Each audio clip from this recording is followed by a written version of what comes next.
Bipod starts in race number 2 this afternoon. This is an open maiden for the fillies and mares, so of course tread carefully, 1200 meters. Note please, Tristan Godden and Craig Zackley not riding. So Muzieni takes the ride on the first timer, number 4, Beth Dutton. You can scratch the 12, Elusive Bomber. Betting does have number 6, Gorgeous Bomb, and with that 55.5 kilograms, and of course Gavin Arena aboard at 5-2. 2, Line in the Sky for Manu Panram is at 33-10. Third favourite, 5-1. Number 10, Papillion Blue. Number 7, Champagne Problems is at 11-2. It's then 7-1 about the pair, number 1, Midnight Hour, and number 4, Beth Dutton. 22-1 and better by those. This is the Bipod. Len's online to help us today. Len, all yours for race number 2. Good morning, Lyle. Yes, let's hope we can do some help today. In the opening leg of the Bipod, I like this horse Line in the Sky. She ran an absolute cracker with winners last time and making her Polly debut as well. And I make her one of the best bets of the day, and obviously banking her in the Bipod. We like your confidence, Len. Race 2, number 2, drawn to Line in the Sky. That's Len's banker in this Bipod, starting in race 2, and it's 2 by 1, 2, 4, 6 and 8, by banker 1, by 6, 8, 9, by 4, 5, 7, 8 and 10, by 2, 3, 6. There's the cost, 225 Rand, and it's 11:40, race number 2 this afternoon. Race number 3, first leg of our PA, and this is a D stakes over 1400 meters. Serena Moodley now rides number 2, Mac Hardy, replacing Tristan Godden. All 8 runners will be taking part. Now, the favourite here, I asked the owners not to name this horse after me, but they haven't listened. Number 8, Gorgeous Dude, is at 3-1. 33-10, number 2, Mac Hardy. 3, Victor Rail, 5-1, along with number 6, the Ultimo. It's 11-1 and better bar those.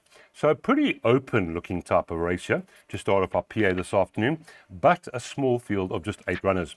Len, how many do we need? How are we playing race number 3? Yes, Lyle, this is a very open race. And to me, any of the eight horses could win on they're capable of winning on their day. If I had to make a first choice, I'd go along with Mac Hardy, who I feel is probably at his best over this distance. But in saying that, I have gone wide in the exotics, both the Bipod and the Place Accumulator. Now, I don't blame you. They all look like they're in decent form. Here we go. Race number 3, first leg of that PA. 2, 4, 6 and 8 by banker 1, by 6, 8 and 9, by 5, 7, 8 and 10, 2 and 6. 1, 4, 8, banker 7 in race number 9, and that's 288 Rand. Race number 4, this is where the pick 6 starts, 2,000 meters, maiden plate. A few changes here in race number 4. Firstly, scratched 9, perfectly picked, the 11, Limelight Legend, and over the page 14, Man's Night. That means both 13 and 15 come into the race. Now, betting number 1, Silver Platter, 19-20. 2, King Celtillus is at 28-10, and they are 10-1 and better bar those. So this is where you either need to take a stance in your pick 6 this afternoon, or you're going to take a banker, and I've got a feeling I know what Len is going to do over this 2,000 meters in this first leg of the pick 6. Len, number 1, Silver Platter. Can this be the day? Yes, Lyle, I think today could be his day. He's found 1 too good for him in his last 4 runs. But apart from King Celtillus, who looks to be second best, there's nothing much in the race. So I feel that Silver Platter will get it right today. King Celtillus, look, they've met before and Silver Platter beat him. So I'm assuming that he should beat him again. Just depending on whether King Celtillus takes to the polytrack or not. So, yeah, I'm because of the cost of the perms, I'm sort of forced to banker, but I think Silver Platter is a worthy banker in the pick 6. Yeah, this could be the day, as you said, not the strongest fielder in the world that he's met, and he's beaten the second favourite, where there could be some improvement. So you can always add number 2 if you so wish, punters, in the first leg. Right, pick 6, race number 4, banker 1, by 3, 4, 5, 6, 8, and 9, by 1, 2, 3, 4, 5, 6, 7, 8, 9, 10, by 2, 3, 6, by 1, 2, 3, 4, and 8. Final leg 7 and 11, and the costly 1800. That's why Len hasn't included number 2 in the first leg, but you're welcome to, and that gets underway at 12:50. Race number 5 is a C Stakes. They're racing over 2,000 meters, and this is the first leg of our Jackpot 1. Scratch number 2, Queen Amina, and Gavin Larina now rides number 11, Master Bomber, and right at the bottom you can scratch number 13, Man's Knight. Betting open. Number 6, Aventador, 4-1. Joint current favourite with the 9, Mr. Nibbles. 9-2, number 11, Master Bomber. There's been just a hint of support this morning. Number 5, Nocturnal Flight, 11-2. 6-1 about number 3, Ragnar the King. And then it's 12-1 and better bar those. Len, not easy. The betting suggests an open race. How are we playing the first leg of the jackpot? Yes, Lyle, it does look like an open race again. But this was Aventador. He's a poly specialist, and he's bounced right back to his best. And I mean, he won easily last time, and he had to do it the hard way. He was way out of his ground. He raced wide, and still managed to win going away. So I think he's definitely the one to beat. Another poly specialist is Lucretius, so he could pop up and cause an upset. Then there are others, Mr. Nibbles, Master Bomber, Nocturnal Flight, but obviously we can't put all of them. Yes, in the jackpot I've included them, but for PA I've just gone to 3 horses, 6, 8, and 9. All right, so here's the jackpot at 3, 4, 5, 6, 8, and 9. By 1, 2, 3, 4, 5, 6, 7, 8, 9, and 10. Third leg 2 and 6 by 1, 3, 8, 360 Rand. And like Len said, you can throw number 11 in the first leg if you want. It won't cost too much. The recent maiden winner, there's been a bit of a nibble, but that might be perfectly enough to get through the first leg of the jackpot. Jackpot 1, that gets underway at 13:25. Race number 6 is the middle stakes for the fillies and the mares. They're racing over the mile, 1,600 meters. Number 2, Jean d'Arc, now has Kelvin Habib aboard. That's the only change in the race here. 10 of them will be going down to the start. Now, goodness gracious me, there's money for this horse at 22-10. That's number 4. 5, Lock and Key, 33-10. 9-2, the 7, Fireburst, who really has got a new lease on life since relocating. Number 2, Jean d'Arc, is at 6-1. Or Jean d'Arc, I'm sure Len will tell me. 12-1, number 6, Royal Invitation. And then it's 13-1 and better bar those. So, Len, number 5, best weighted here. But again, it does look like there are a few chances here, doesn't it? Definitely, Lyle. This is another very difficult fillies race. So I'm loading up here. I can make a case for virtually all the runners in the race.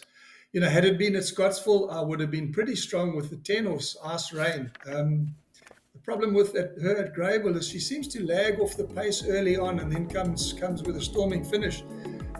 Not exactly her best track. So I would say, but very open race, and I've included quite a few in the exotics. All right, here's the trifecta boxed for Len. He's going with 4, 5, 7, 8, and 10. As you heard, it's not the easiest race. That'll cost you 60 Rand.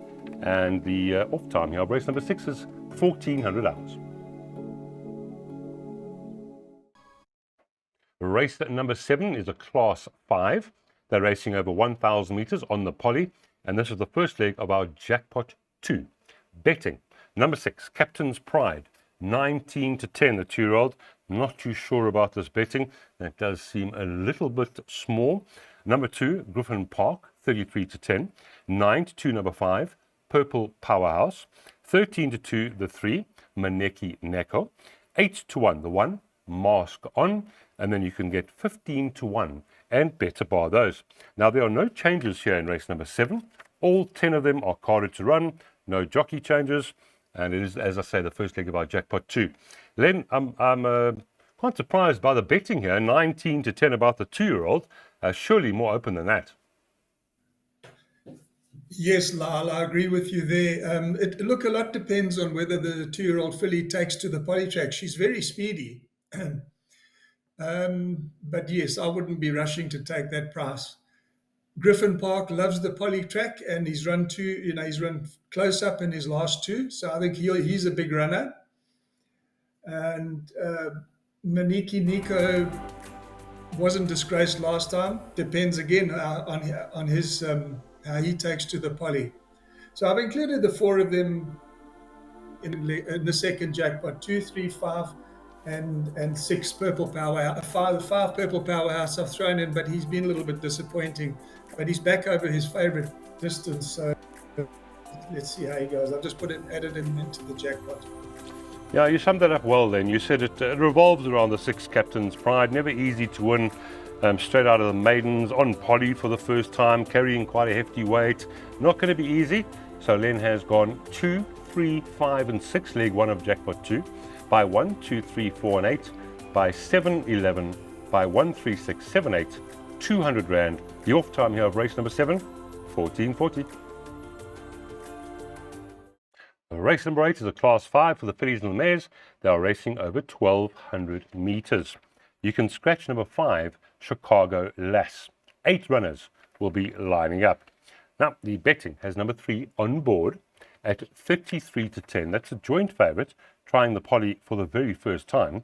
Joint favourite with the 8, Quintasia, both 33 to 10.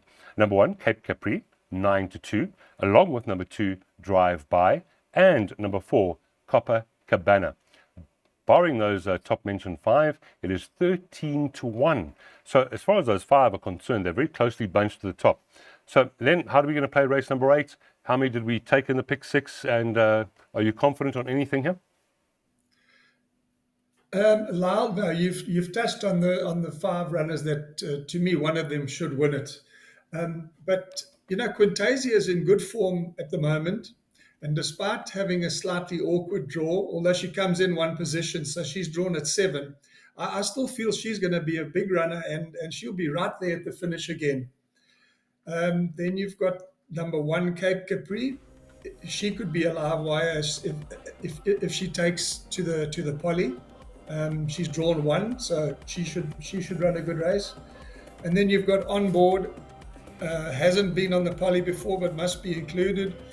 Also, Drive By, although she's conceding quite a bit of weight again, 62 kilos. So I can see her being right there, but whether she'll win it or not, I'm not quite sure. And then there's also Copacabana. So I've included the 5 of them in the second jackpot. Yeah, got you. Small, but a little tricky. Trifecta box cheer for Len in race number 8. 1, 2, 3, 4, and 8. Those 3 should, or 3 of those 5 should make up that trifecta. 60 Rand, and the off-time race 8 year, 15.50.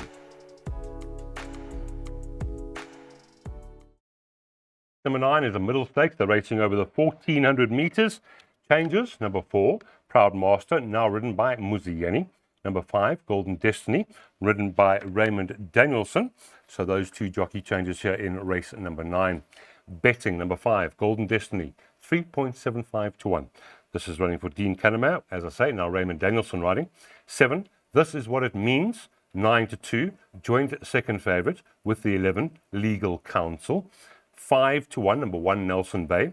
13 to 2, number 9, Icy Blast. 9 to 1 and better by those. 7 of these are all under 10 to 1. So again, a competitive race.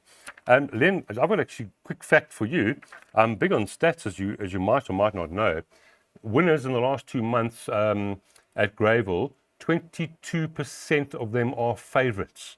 That is less than half at courses like Turffontein and PE, for instance. So the favourites do go missing quite often. But you can see why. The betting's quite competitive. Yes, Lyle. Look, a lot depends on the draws on the poly track. The poly track, the draw is very important. So perhaps that's a big player there. This race, a lot of horses have got the form to win. But I'm taking a chance here, and I'm going with 2 horses. Number 7, This Is What It Means. He won with plenty in the tank the last time he won. So I can see him following up, and he absolutely loves the poly surface.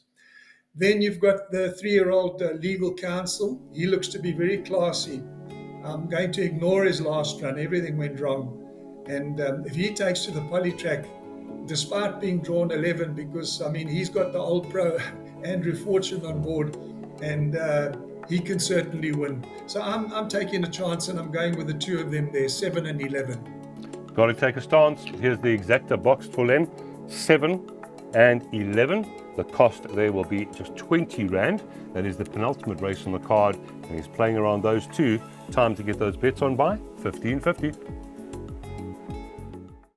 Our final race, race number 10, is a class 4 over 1,400 meters. You can take out the 3 reserves, 13, 14, 15 out. So 12 runners stand, no jockey changes or anything like that at the moment. Open again, number 3, White Seahorse, 4-1. 9-2, number 7, Ibuta. The 1, Night Rocker, 6-1, along with number 8, Preemptive Strike. It's 9-1 about number 9, Pleased to See You, and then 10-1 and Better Bar those. So, you know, last races are always good quartet races, trifecta races. They generally pay quite well. And we're going to bring Len in here and see how we're going to play the final race at 16:25 this afternoon. Len? Strangely enough, I'm going with another Hollywood horse here, Ibutu. He came back to form last time with a good win. That was, about 3 weeks ago. And he was going away at the finish, so the 1,400 will be ideally suited to him. I think he'll run a big race. Then you've got a horse like Preemptive Strike. He's another poly specialist. And if he doesn't need the run, he'll be right there at the finish.